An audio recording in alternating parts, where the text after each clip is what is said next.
La dévotion à la croix est une pièce de Calderon.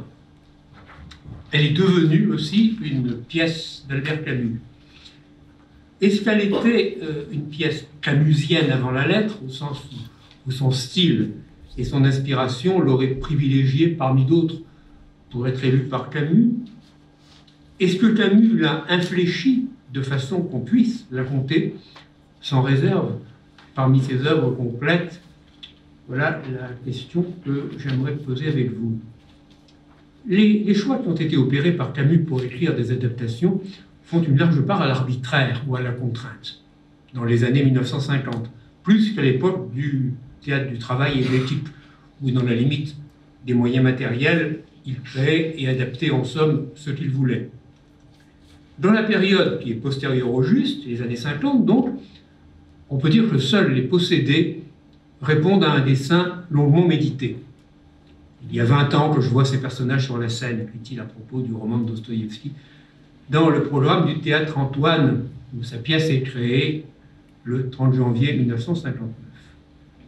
Il s'agit là d'une adaptation au sens plein du terme, supposant la mise en scène d'un texte narratif auquel il fallait imposer de larges coupures. Les possédés sont une pièce de Camus et une pièce camusienne. Dostoïevsko-camusienne, a-t-on envie de dire. Le message de Camus risquant même de masquer ou de brouiller l'inspiration christique de Dostoïevski. Si je fais une rapide revue des adaptations des années 50, un cas intéressant est dû à une initiative de Georges Vittel, qui était directeur du théâtre La Bruyère. Et Camus, qui s'était peu intéressé jusque-là à Buzzati, se laisse convaincre par cet ouvrage qui traite d'une forme quasi kafkaïenne de l'absurde. Les coupures qu'il a pratiquées dans un cas intéressant pour des raisons scéniques l'ont conduit à réaménager en grande partie la pièce de Buzzati. Les esprits de l'arrivée, c'est Marcel Héran qui l'a incité à reprendre pour le Festival d'Angers l'adaptation de cette comédie qu'il avait conçue, d'ailleurs Camus, avant la guerre et qui n'avait pas pu voir le jour. C'est le même Marcel Héran qui aurait dû adapter Requiem pour une nonne. Camus hérite du projet. Il y trouve, autant que chez Buzzati, des thèmes qu'on peut dire camusiens. La faute, la grâce. Quitte, cette fois encore, à atténuer l'inspiration chrétienne de l'œuvre originale.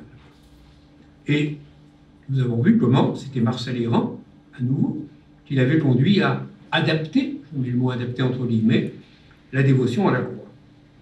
Alors, dans la dévotion à la croix, Camus retrouve l'Espagne, lieu de l'action de sa première pièce, la de l'Asturie, du secret du tout jeune à l'époque Ramon Sender, joué par le Théâtre du Travail, de la Célestine, et plus récemment, de l'état de siège qui se passe à Cadix. Il semble, en revanche, que Camus n'ait eu besoin de personne pour décider en 1957 d'adapter Le Chevalier d'Olmedo. Camus était un écrivain très français, en ce sens qu'il ne parlait et n'écrivait couramment aucune des langues pratiquées par les auteurs qu'il adapta pour la scène. Pour Dostoïevski, j'ai envie de dire que cela va de soi. L'anglais, il l'a étudié au lycée, mais il ne l'a guère pratiqué ensuite. Il dit qu'il a pris connaissance en anglais de Requiem pour une nonne, mais il a travaillé à partir d'une traduction littérale qui lui avait été procurée par Louis Guillou. Un soir, chez un... Camus et Faulkner se sont rencontrés une fois à un cocktail donné chez Gallimard. Et Faulkner n'avait pas envie de parler, il était dans un coin avec sa bouteille de whisky. Il a fallu une interprète pour qu'ils puissent échanger quelques mots. Ils n'ont échangé, paraît-il, que quelques mots, et Camus a quitté la soirée très vite. Il ne semble pas que Camus pouvait soutenir aisément une conversation en anglais. C'est aussi à partir d'une traduction littérale fournie par Vitali, qui lui avait été donnée par une dame de l'UNESCO, que Camus a adapté un cas intéressant. Il demande ensuite à Buzzati de lui envoyer un exemplaire d'une classe au clinico, mais probablement par acquis de conscience. Et un critique italien, Nino Piamonte, a remarqué que les fautes de la traduction de l'original se retrouvaient telles quelles dans l'adaptation de Camus. Est-ce que sa connaissance de l'espagnol est meilleure? Jean Canavaggio a déjà abordé le sujet.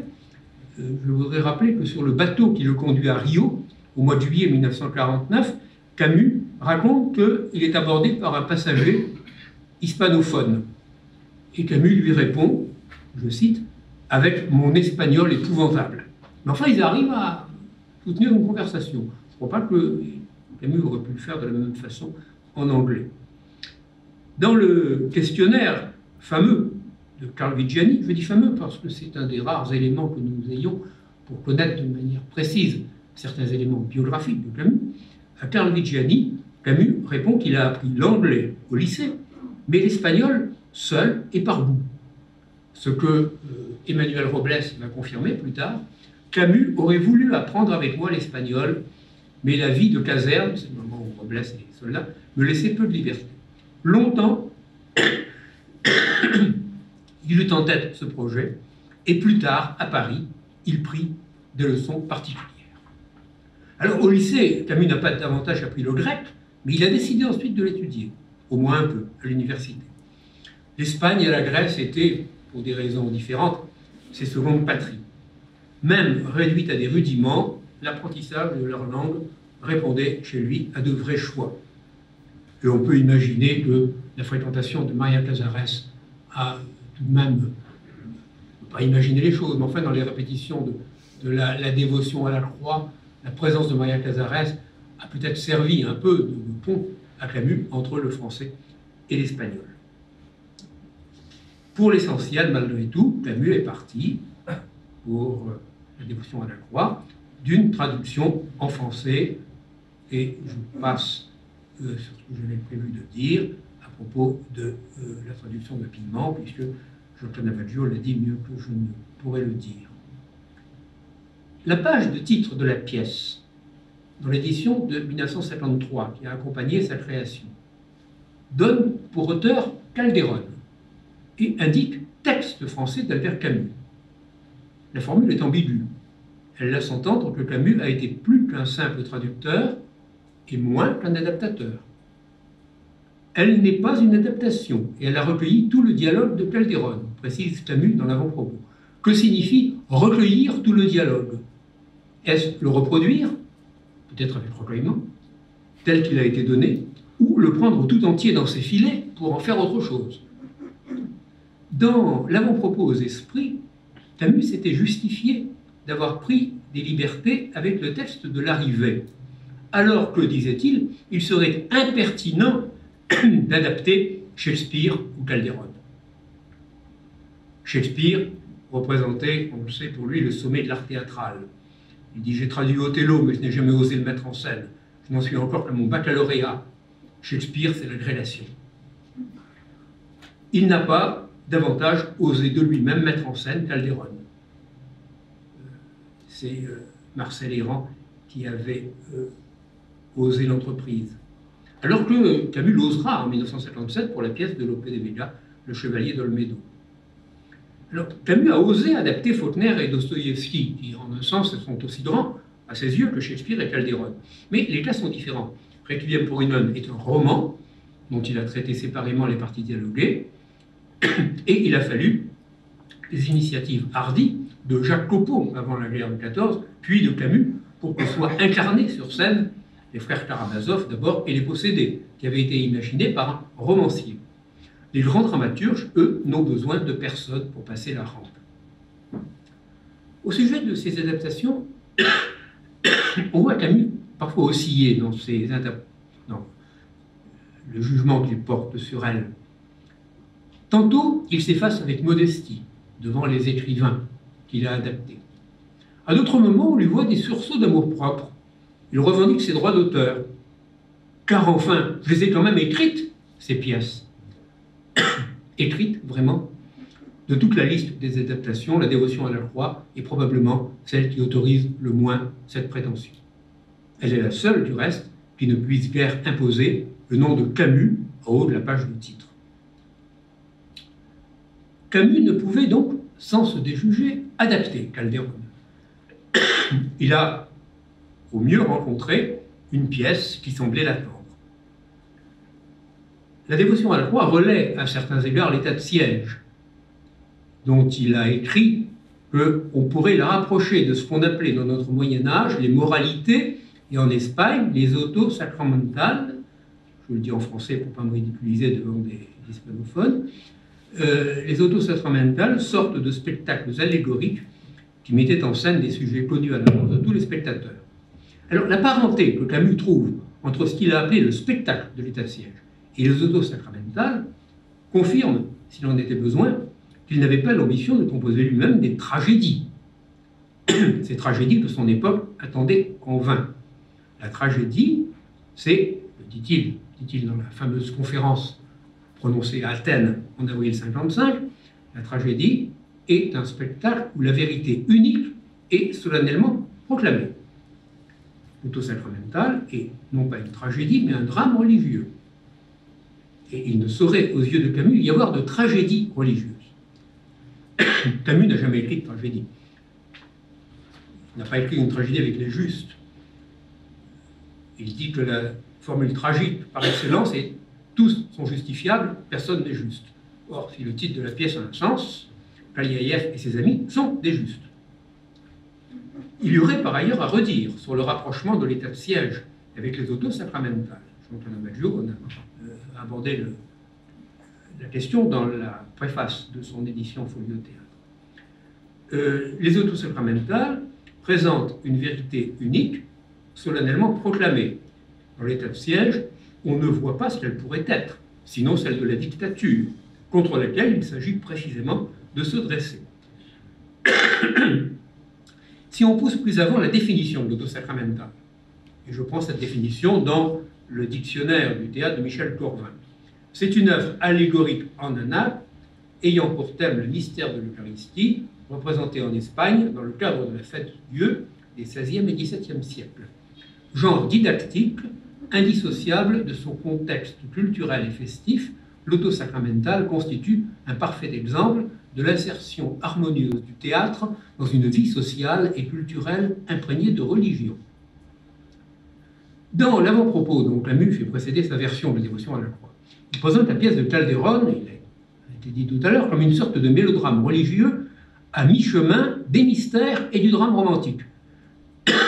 C'est, dit Jean-Claude Amaggio, méconnaître que la Dévotion à la croix est une comédia, pièce où se juxtaposaient le tragique et le comique.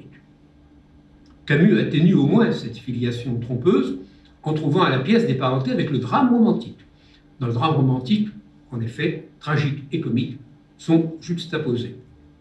La pièce de Calderon s'apparente au drame romantique jusque dans son argument principal, un brigand de naissance inconnue dont on découvre à la fin l'origine noble, ça ressemble à Hernani, mais ça ressemble aussi au Don Sanche d'Aragon, de Corneille, comédie héroïque, ouvertement inspirée du théâtre espagnol, dont on a écrit aujourd'hui qu'elle a été un drame romantique avant la lettre. Il faut reconnaître à Camus que son texte, comme il est dit, n'a pas sacrifié le côté comique de l'original. Parfois même, il semble qu'il en rajoute. Quand Ricardo dit « pour être voleur, on n'en est pas moins chrétien », le spectateur français entend une allusion malicieuse à Tartuffe. C'est d'ailleurs le genre de facilité que Camus reproche à Giraudoux. Il arrive qu'il tombe lui-même. Est-ce qu'une pièce comique peut être camusienne? L'adaptation des esprits de l'arrivée, sorte de commedia dell'arte, fait figure de parenthèse dans l'œuvre de Camus. Dans ces autres pièces, rien ne risque de dérider le spectateur des justes. Et s'il arrive qu'on sourit à Caligula, parce que l'exécution des poètes ressemble à celle du roi, ou au malentendu, parce que le déménagement du cadavre fait songer à Médée au comment s'en débarrasser de Ionesco, ce sont là des traits d'humour noir dont on n'est pas sûr qu'ils soient volontaires. Un caso clinico, adapté en un cas intéressant, était présenté par Buzzati comme une commedia, avec deux M cette fois. Certaines scènes de la pièce de Buzzati contenaient des traits d'esprit, mais il s'agit peut-être au total de la pièce la plus noire de Camus, au point que certains critiques ont manifesté leur mauvaise humeur devant cette représentation en direct d'une mort lente. On voit dans un cas intéressant, sur scène, le lit où le personnage va mourir, où il meurt à la fin. Alors que quelqu'un meurt sur scène, au théâtre, dans un duel, bon, ça n'émeut personne parce que ça ne nous arrive pas tous les jours. Mais mourir dans un lit, ça arrive malheureusement à la plupart des gens. Et voir en direct cette tragédie, qui était, pas tragédie entre guillemets, qui était représentée, a fait que le public a mal réagi et les critiques aussi. Donc on va dire, c'est trop facile de faire peur aux honnêtes gens. Là, de la commedia de Buzzati, Camus a certainement retenu le côté le plus noir. Si on veut trouver une veine comique dans le théâtre de Camus, on la trouve peut-être un peu mieux dans les scènes de rue de la première partie de l'état de siège, où certaines répliques font déjà penser à la dévotion à la croix. Alors, ce dialogue dans la rue, début de l'état de siège, le pêcheur, une dorade fraîche comme un œillet, la fleur des mers, et vous venez vous plaindre. La vieille, ta dorade, c'est du chien de mer. Le pêcheur, du chien de mer, jusqu'à ton arrivée, sorcière, le chien de mer n'était jamais entré dans cette boutique. Voilà, c'est du Camus. Une scène de rue qui fait un peu penser à la scène d'ouverture de Roméo et Juliette. On s'interpelle, on s'insulte. Ici, c'est dans les rues de Cadix, là-bas, c'est sur la place de Vérone. Cette veine comique, Camus n'a jamais cherché dans ses pièces et ses adaptations à la creuser. Un peu comme dans ses romans. On a souvent parlé du contraste qu'il y avait entre le Camus rigolard que ses amis connaissaient, qui aimait plaisanter, et puis celui qui se met, a-t-on dit parfois, en habit du dimanche, à partir du moment où il écrit une œuvre littéraire, parce que ça devient du sérieux. Je trouve tout à fait symptomatique que quand il écrit Noces, il y a ce texte de l'été à Alger, qui est à peu près sérieux, et puis il y a un appendice qui nous donne un aperçu savoureux de ce que peut être la langue de Cagayus. Il n'arrive pas à mêler les deux. Bon. Dans l'étranger, ce qu'il y a de familier est répercuté au style indirect libre. Et ce qui me passionne, entre autres, dans le premier homme, c'est qu'on voit, à côté d'un texte qui est renouvelé, lyrique, mais tout de même d'une langue, une belle langue, il y a en marge des notations de Cagayus. Si je me noie et ma mère me tue, la honte elle te vient par la figure, etc. J'ai l'impression que le travail qu'on aurait pu imaginer de Camus à venir aurait été de fondre le Camus rigolard et le Camus prix Nobel. Et il me semble que cette fusion est peut-être en germe dans le premier homme, et bon, malheureusement, elle n'est jamais venue. L'oscillation qu'il y a chez Camus entre le débraillé et l'habit du dimanche, il me semble que Jean-Louis Barrault en a un peu rendu compte lorsqu'il tente d'expliquer les raisons de l'échec de l'état de siège. Lui-même, dit-il, aurait voulu tirer la pièce vers Artaud, tandis que Camus penchait pour Aristophane. Et puis, à un moment, dit Barrault, je voulus donner à fond dans le style Aristophane. Et Camus a voulu conserver un certain mystère tragique. Au moment où Barrault l'entraîne vers Aristophane, Camus serait dit « non, pas trop, c'est du sérieux ». Camus placé au sommet de l'art théâtral Shakespeare, qui a mêlé, au point de déconcerter le goût français, le comique et le tragique. J'imagine que s'il avait eu le courage de passer son agrégation de théâtre, comme il dit, c'est sur la grandeur plutôt que sur la familiarité des pièces de Shakespeare qu'il aurait assisté. Je crois que la pièce qui se joue, le Roméo et Juliette, qui se joue en ce moment à la Comédie Française, je verrai de la semaine prochaine, donc je ne peux pas vous en parler, mais en scène par Éric Ruff, semble, d'après ce que j'en sais, donner une assez bonne idée de cette manière difficile d'appréhender Shakespeare avec notre sensibilité française et contemporaine. Le metteur en scène a choisi, ce qui a surpris les critiques, la traduction de François-Victor Hugo, plutôt que celle d'auteurs plus récents, comme Yves Bonnefoy. Alors même que sa mise en scène, jusque dans les costumes et les décors, modernise le sujet. Yves Bonnefoy est fidèle, semble-t-il, au texte de Shakespeare, en poussant très loin la vulgarité des répliques, de la première scène notamment. Il a bien voulu vêtir ses personnages en poupées veston, mais non pas les faire parler comme le feraient des gens de la rue. J'imagine volontiers que Camus aurait fait un choix semblable. Pour les posséder, il s'est conformé à la traduction de Boris de Schweitzer. Il avait d'ailleurs le choix, celle d'André Markovitch, qui respecte le style parlé, et parfois incorrect, du roman de Dostoïevski, apparu de nombreuses années après sa mort, mais le classicisme, certains diront l'académisme de Schweitzer, convenait parfaitement à Camus. Copeau, seul maître, écrit-il, peu de temps avant de mourir. Copeau plaçait avant toute chose le texte, le style, la beauté. Bon, Camus s'est efforcé, et loyalement, et non sans réussite, on l'a vu tout à l'heure, à traiter les passages comiques de la dévotion à la croix, et même parfois de les accentuer pour leur donner une meilleure vertu scénique. Au lever du rideau, le « voyons un peu où va cette bourrique » qui est lancé en coulisses par Manga devient chez Camus « sacrée bourrique, où court-elle encore ?» Ouverture plus nerveuse. Je ne suis pas sûr que ces initiatives soient toujours heureuses. Jean-Claude Avaggio signale que ce qui avait été traduit vers la fin de la première journée par « il ne manquait plus que cela » devient chez Camus « ceci m'accable ». Il ne manquait plus que cela. Il me semble que c'est du théâtre. Ceci m'accable me paraît plus littéraire et sans doute oralement moins éclatant. Si on essaie de dresser une liste des audaces de Camus dans un cas intéressant et la dévotion à la croix, il me semble, c'est un peu au jugé que je dis ça, qu'elles sont plus nombreuses et plus réussies dans la pièce de Buzzati. Chez Buzzati, quand un patient se plaint de ses jambes auprès d'un médecin, le Queste gambe de Buzzati est traduit par le pédalier. Et ailleurs, e ormai un fatto da archiviare, Camus traduit par l'affaire est dans le sac. Il me semble que vis-à-vis de Buzzati, pour qui il a moins de respect, ne serait-ce en raison de la distance temporelle, que vis-à-vis de Calderon, il y a plus d'audace vers des répliques nerveuses et comiques. Une des difficultés qui se présente à tout metteur en scène de la pièce de Calderon au XXe siècle, on dirait autant des pièces de Shakespeare, vient de ce que les parties comiques se mêlent aux autres.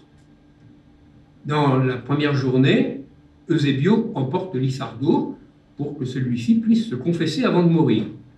C'est un moment qui peut légitimement émouvoir un spectateur chrétien. Et c'est à ce moment-là que Gilles dit « Il l'a tué, il l'a chargé tout droit sur ses épaules, et voilà qu'il l'emporte. Il va sûrement le mettre à saler. » Un mélange des tons peu habituel dans l'univers de Camus. Le même Gilles, attaché à un arbre avec sa croix au début de la troisième journée, avant de se déplacer d'un arbre à l'autre, offre un spectacle de pantomime cocasse qui peut accorder à la dévotion due à cette croix pour tout croyant qui se respecte. Un metteur en scène audacieux a récemment adapté l'état de siège en faisant des membres du chœur, des adaptations au théâtre de Poche, de Montparnasse, certains l'ont peut-être vu, les membres du chœur deviennent des pantins grotesques dont les interventions comiques tranchent avec les duos pathétiques de Diego et de Victoria. Le spectacle, à mon sens très réussi, a sa cohérence propre, mais une cohérence qui est très peu camusienne. D'ailleurs, ses concepteurs l'ont appelé état de siège en supprimant l'article, ce qui les met à l'abri de tout reproche d'infidélité. Mais Camus, c'est pas ça. Enfin, bon.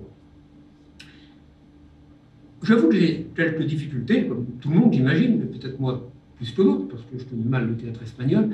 J'ai du mal à imaginer avec quel état d'esprit les contemporains de Calderon accueillaient des passages tels que la résurrection provisoire d'Eusebio. Vous savez, à la fin, bon, je résume les choses en les tirant du côté comique, c'est peut-être pas bien.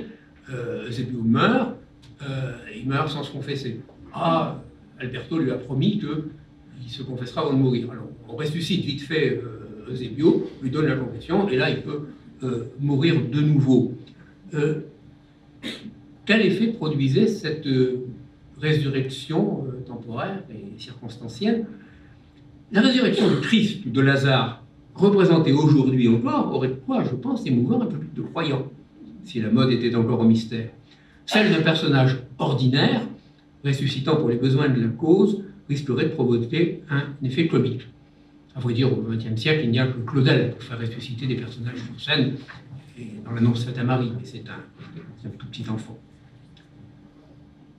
Ces zones indécises où se fondent, où se côtoient le comique et le tragique, soit que Calderon les évolue ainsi, dans certains cas il y a vraiment du comique, soit que le temps est modifié à la réception des œuvres, voilà ce que Camus a osé affronter. Mais cette juxtaposition n'a guère d'équivalent dans sa production théâtrale originale. Il faut faire une distinction entre ce que Camus a écrit pour le théâtre et ce qu'il aurait aimé écrire. ou de façon plus générale, ce qu'il aurait aimé qu'on écrive à son époque pour soutenir la hauteur de la scène. Alors, on en revient toujours à sa conférence sur l'avenir de la tragédie, prononcée en 1955 à Athènes, texte qu'il faut prendre avec des pincettes, car Camus ne l'a pas vraiment écrit. On a, après sa mort, publié le texte de sa conférence sans retouche. C'est à peine de figurer parmi les œuvres de Camus. Imaginez que je meurs ce soir, vous prenez ce texte et vous le mettez dans mes œuvres complètes, je vous assure qu'il est plein de scories et de choses que je corrigerai si on m'en demande la publication. Donc prenons avec précaution ce texte sur l'avenir de la tragédie, pas pour son esprit général, mais pour certains points de détail. Camus n'a pas eu l'ambition d'écrire une tragédie. La question qu'il pose dans sa conférence, c'est pourquoi notre époque n'a-t-elle pas encore fourni à la scène, à l'exemple du siècle qui va d'Eschyle à Euripide et celui qui va de Shakespeare à Racine, des œuvres qui reflètent les épreuves tragiques qui la traversent. Comme les tragédies ne s'écrivent pas sur commande, il lui reste à admirer les auteurs qui ont au moins, au XXe siècle, contribué et contribuent encore à répondre au message envoyé par Jacques Copeau. Copeau qui a œuvré mieux que tout autre pour que la scène ne devienne pas la propriété de marchands, soucieux seulement d'attirer un public exigeant. Alors, vous le disiez tout à l'heure, pour qu'il y ait tragédie, il faut qu'à une puissance supérieure, en général celle du sacré, fasse équilibre les forces de l'individu. Si le sacré s'impose sans contestation, ou si l'individu a au contraire la capacité de renverser le sacré, il n'y a pas de tragédie. S'il y a eu une floraison tragique au 5e siècle avant Jésus-Christ, c'est parce que, aux yeux des Grecs, la révolte de Prométhée équivalait à la puissance des dieux, et que, entre la pureté d'Antigone et la loi de Créon, il y a un réel débat. Il ne peut, en revanche, y avoir de tragédie chrétienne, dit Camus, parce que l'ordre de Dieu s'impose plus fortement à ses créatures que celui de Zeus. Camus écrit, ou il a dit à Athènes, de Shakespeare à Corneille, nous allons du monde des forces obscures et mystérieuses, qui est encore celui du Moyen-Âge, à l'univers des valeurs individuelles affirmées et maintenues par la volonté humaine et la raison. Alors on voit bien comment chez Corneille, le conflit entre le sentiment et le devoir est source de tragique. Dans le Cid, dans Cinna, dans Horace, mais non pas dans Polyeucte, qui est un drame chrétien, non pas une tragédie chrétienne.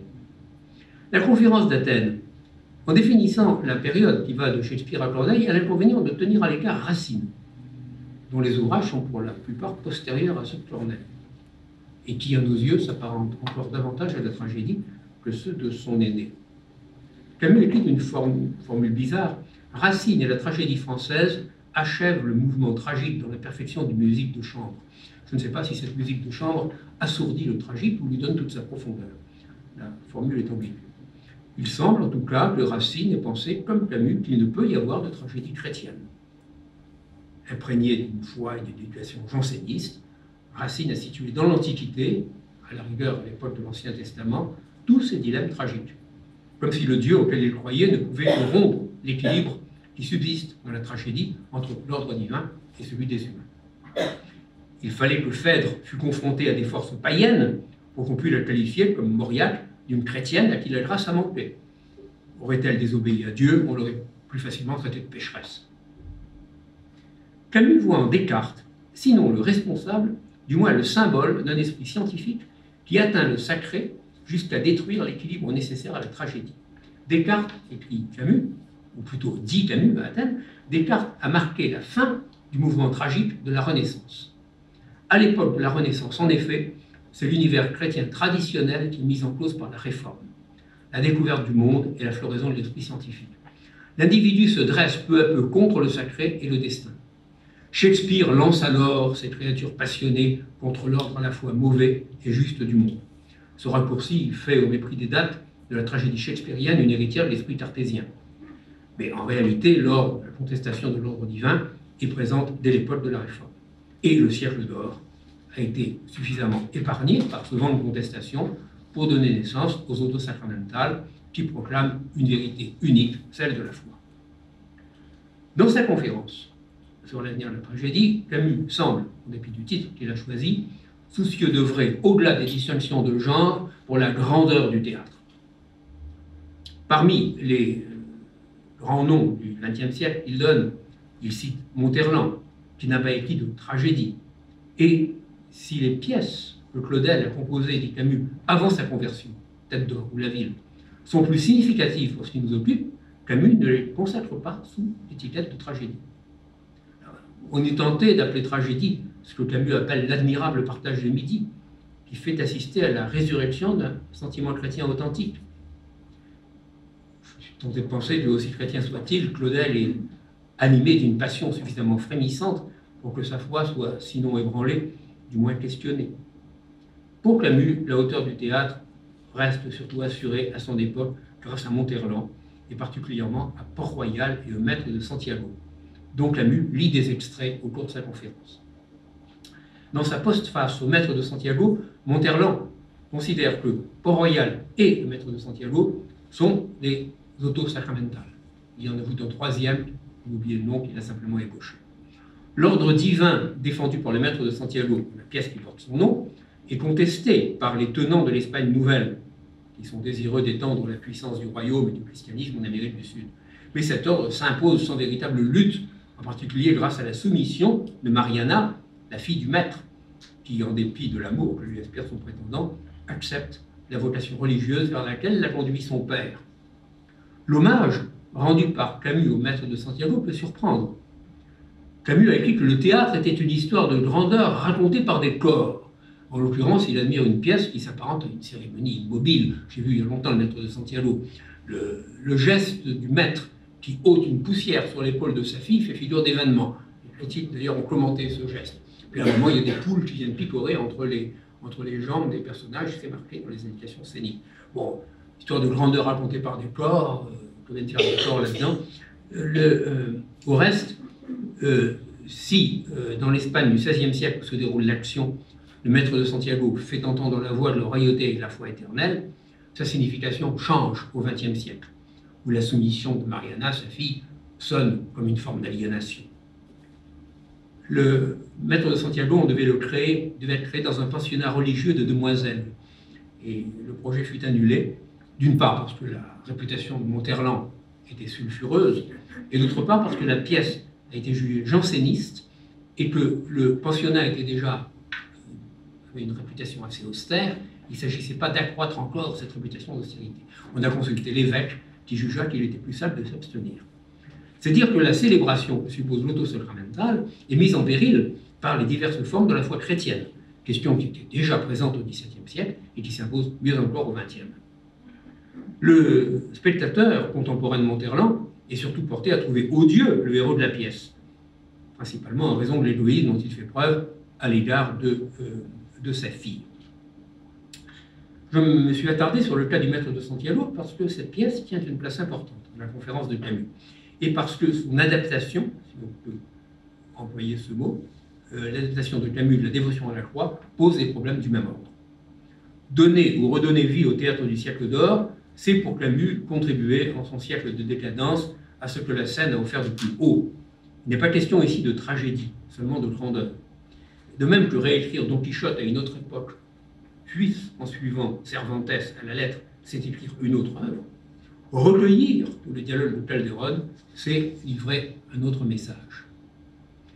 La pièce offre de longues parties qui, comme chez Monterland, se prêtent peu à cette primauté des corps à laquelle Camus se dit attaché. Alors bon, je passe rapidement, j'ai pas tellement de temps peut-être. Disons 5 minutes. Ah oui, alors. Passer à peine. Disons 3. Ah bah non, 3 je peux pas. Vous avez dit 5. Alors, Eusebio raconte à Lissardo comment son destin a été marqué par la croix, qui accepte de beaucoup les scènes d'exposition de notre théâtre classique. À un moment, dans une tirade interminable, qui fait 4 pages dans l'édition, Camus a mis entre parenthèses, donc l'a supprimé à la représentation au début. Mon récit sera long. Alors, il ne faut surtout pas faire ça. Quand on va être long, il ne faut pas annoncer qu'on va être long, parce qu'on décourage, ce que j'aurais dû faire au début, on décourage d'avance les spectateurs. Dire je serai bref et parler 3 heures, c'est encore pire. Là, l'effet est comique. Donc, Camus a bien conscience que ces tirades sont terriblement longues. Le public du XXe siècle, qui trouve odieux le Maître de Santiago, n'a pas de raison de se montrer plus d'indulgence à l'égard de Turturro. Alors, Turturro avoue à Julia qu'il a tué sa femme, non par jalousie, mais parce qu'il a jugé que les soupçons qui pesaient sur elle empêchaient qu'il lui laisse la vie. Il cède ainsi à une conception caricaturale de l'honneur, vertu que Camus place si haut dans l'ensemble de son œuvre, et particulièrement dans l'état de siège. Alors le Turturro se repent de cet égarement. aux lois barbares de l'honneur, ordre sauvage du monde. Mais, alors, il faut avouer, est à moitié pardonné. Mais sa conduite envers Julia, qui paraît celle du maître de Santiago envers Mariana, l'expose plus sévèrement au jugement du spectateur. Les deux hommes disposent de leurs filles comme si elles étaient leur propriété. La dévotion à la croix s'éloigne encore plus que la pièce de Monterland autosacramentale du moment où Julia résiste à son père. On pourrait dire ici que Julia rejoint les héroïnes de la révolte. Elle rejoint aussi les héroïnes tragiques. Lorsqu'elle dit à Eusebio « J'essaierai de te haïr », on l'entend à la fois comme l'envers et l'équivalent du « Va, je ne te hais point » de Chimène à Rodrigue. Héroïne de la révolte, mauvais ange précipité du ciel, je m'enfonce en aveugle dans cette nuit profonde, mais je n'ai plus l'espoir de revenir en arrière, je ne me repentirai pas. Puis on peut trouver des similitudes entre le couple d'Eusebio et Julia et celui que forment Diego et Victoria dans l'état de siège. Je reste seul dans la honte et l'égarement, dit Julia à Eusebio. Sont cela ingrats tes promesses? Est-ce là ton amour sans limite? Limite, le musicien, on va faire des tonnes là-dessus, je crois qu'il faut le glisser. À l'image de Victoria, qui est une femme à grand caractère, elle incarne, à côté d'un homme sujet aux défaillances, la force motrice du couple. Découvrant Maria Cazares dans le rôle de Julia, après l'avoir vue 5 ans plus tôt dans celui de Victoria, les spectateurs du Festival d'Angers ont été sans doute plus sensibles que les lecteurs que nous sommes à la parenté des deux héroïnes de Camus. Tel est l'effet produit par les grandes interprétations. Elles révèlent ou soulignent les ressemblances qui unissent les personnages de même auteur, peut-être parfois les inventent-elles. Pièce chrétienne, plus précisément catholique, la dévotion à la croix avait quoi intéresser Camus, et si j'avais le temps, mais je n'ai pas le temps, alors je vous y enverrai, je vous lirai au moins des extraits de ce programme pour un nouveau théâtre que Camus rédige en juin 1959, à une époque où il a le ferme espoir de pouvoir diriger une salle parisienne et où il programme des œuvres qui sont des œuvres du répertoire vouées à susciter des œuvres modernes. Et dans la liste des pièces envisagées figure Le Chevalier d'Olmedo et la dévotion à la croix, titre biffé, je ne sais pas pourquoi, mais c'est peut-être parce que c'est déjà fait. L'Alcade de Zalamea et La vie est un songe de Calderon, Le meilleur Alcade et le roi, Étoile de Séville de Lope de Vega, ainsi que 6 pièces de Corneille, je trouve ça révélateur, pour une seule de Racine, d'Hérénis. Parmi les écrivains français qu'il faudrait solliciter pour ce nouveau théâtre, figurent dans la liste Guillou et Bazin, tous les deux romanciers qu'il s'agirait de convaincre pour les faire écrire pour le théâtre. Et en novembre 1959, Camus sollicite de Saint-Jean-de-Perse un texte qui mette le théâtre français sur le chemin d'une grandeur accessible. Deux romanciers, un poète. La scène française, apparemment, pour lui, c'est le néant, ou le théâtre de la dérision, comme il dit, qui ne l'intéresse pas. Alors, conclusion, la dévotion à la croix n'est pas une pièce camusienne. Sa conception tragicomique ne trouve guère d'écho dans le reste de sa production théâtrale. On peut attribuer au hasard que les motifs de la révolte ou de la force du sentiment amoureux y coïncident parfois avec sa propre inspiration. La pièce de Calderon porte seulement témoignage d'une grandeur passée dont il garde la nostalgie. Morvan-Lebesque a expliqué comment Camus a toujours rêvé d'une communauté réalisée sur la scène et qui, à son époque, ne pouvait être que chrétienne ou marxiste. Or, Camus n'était ni chrétien ni marxiste. L'aventure collective de révolte dans les Asturies fut sans lendemain. Les accents du cœur dans l'état de siège ont traduit son inspiration à une communauté, qui était en l'occurrence celle d'une ville. Il faut croire que la tentative était maladroite, pour le moins anachronique, puisque la pièce a été un échec complet. Qu'il présente l'état de siège comme une descendante des autosacramentales dévoile pourtant quelle était son ambition. En réitérant cette erreur historique à propos de la dévotion à la croix, il prouve combien cette ambition lui tenait à cœur. Il n'adhère certes pas à l'ordre chrétien, du moins le siècle d'or espagnol autorise-t-il un cérémonial et une communion du public avec la scène que lui refusait son époque. Je vous remercie.